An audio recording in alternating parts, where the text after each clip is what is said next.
যেটা বললেন যে ধরেন একটা কেস, হ্যাঁ এখন হয়েছে, সবারই রাইটস আছে, বাট আপনারা সবাই জানেন যে এটা কেমন ধরনের কেস ছিল, কিংবা আমি ওই সময় কোথায় ছিলাম, আমার কাজ কি ছিল, কিংবা আমি কি করছিলাম। তো এই বিষয়টা নিয়ে খুব বেশি একটা বলতে চাই না।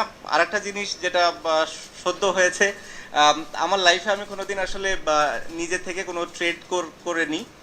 কেউ যদি এটা বলে যে এই ট্রেডিং নিয়ে কথাও বলেছি, আমাকে প্রমাণ দিলে আমি খুশি হব। সো এই সবগুলাই এখন আসলে যে কেউ যে যার যার মতো করতেই পারে, বাট জিনিসগুলো হচ্ছে যে আপনি যদি সুন্দর করে একটু করতো হয়তো মেবি বেটার হতো আমার জন্য হয়তো মেন্টালি একটু ভালো হতো। কারণ ফলস এলিগেশনগুলো আমার কাছে মনে হয় না যে এই জিনিসগুলো খুব একটা ভালো দিক বহন করে আমাদের দেশের জন্য, বা বাইরে স্পেশালি বাইরের মানুষ যখন এগুলো নিয়ে কথা বলবে আমার কাছে মনে হয় না যে জিনিসগুলো খুব বেশি একটা অ্যাপ্রোপ্রিয়েট হবে। কারণ আমি যেটা ফিল করেছি, প্রথমটা তো আপনাকে বললামই, আর দ্বিতীয়টা যেটা মানে আমার লাইফে যখন আমি কোনো ট্রেডই করিনি নিজ থেকে, সো স্বাভাবিকভাবে আমার ভুল করার কিংবা ওটার সাথে যে ধরনের ওয়ার্ডগুলো ইউজ করা হয়েছে সেগুলো আসলে কতটা অ্যাপ্রোপ্রিয়েট সেটাও আমার জন্য একটু দুঃখজনক।